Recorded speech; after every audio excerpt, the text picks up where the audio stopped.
जय हिंद। देखिए, अभी जो पहलगाँव में इतना दुर्दांत अपराध किया इन लोगों ने, हमारे निहत्थे लोगों को, पर्यटकों को गोली मार दिया, ये हमारी इंटेलिजेंस फेल्योर था। और अगर अभी पाकिस्तान के साथ एक छोटा मोटा युद्ध होता है तो इस स्थिति में किसका पलड़ा भारी रहेगा और भारत को क्या करना चाहिए? देखिए, हमारा इंटेलिजेंस फेल्योर था यहाँ पर। हम लोग को पता था कि पाकिस्तान के बलूचिस्तान में ट्रेन हाईजैक हुई है।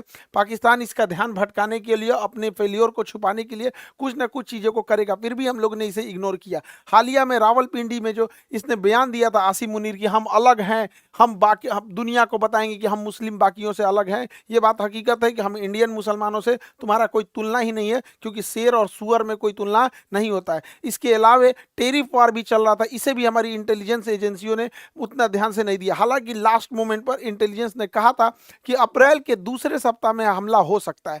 अप्रैल के जब दूसरे सप्ताह में हमला की इतनी सटीक जानकारी थी, फिर भी जब यहाँ पे पर्यटक थे, यहाँ पर इस बसरान घाटी में, यहाँ पर एक भी हॉस्पिटल नहीं था, ना ही एक कोई पुलिस का जवान था, ना ही कोई मिलिट्री थी यहाँ पर। इसके अलावे जब यहाँ पे दुर्घटना हुई, जब आतंकवादियों ने गोली मारा, तो उस समय लगभग आधे घंटे बाद नीचे से आर्मी आ रही है या फिर पुलिस आ रही है। आधा घंटा में तो कोई पर्यटक को तो गोली वगैरह चलाने आता नहीं है, और ये पूरी घाटी खाली थी, कहीं छुपने का भी जगह नहीं था, वहां आराम से गोली मार दिया गया। कुछ लोगों की तो मृत्यु केवल ब्लड लॉस की वजह से हो गई, क्योंकि एम्बुलेंस भी 1.5 घंटा बाद आई थी। तो वहां जब इतने बड़े पर्यटकों का स्थल था, इतने हजारों की संख्या में पर्यटक थे, तो सरकार क्या कर रही थी?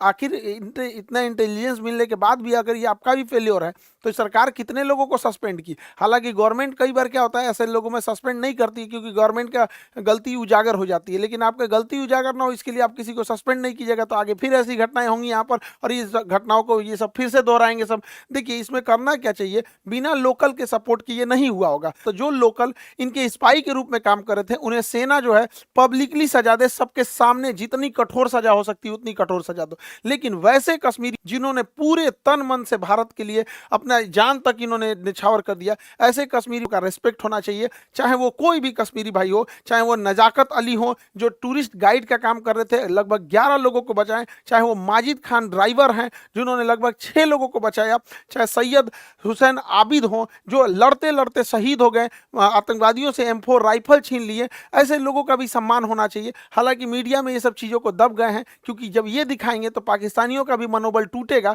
पहले ऐसे लगता था पाकिस्तानियों को न कि कश्मीर के सारे लोग पाकिस्तान का साथ देंगे, अब ऐसा नहीं है। हम तो महाराष्ट्र सरकार का भी धन्यवाद देते हैं, एक नाथ शिंदे जी का, जिन्होंने ऐलान किया है कुछ पुरस्कार राशि देने के लिए ऐसे परिवार को, और इनका टूटा हुआ मकान भी बनाने की बात कहे हैं। देखिए, इस बार का मामला थोड़ा अलग था। जब ये हमला हो रहा था, तो इससे काफी दूर श्री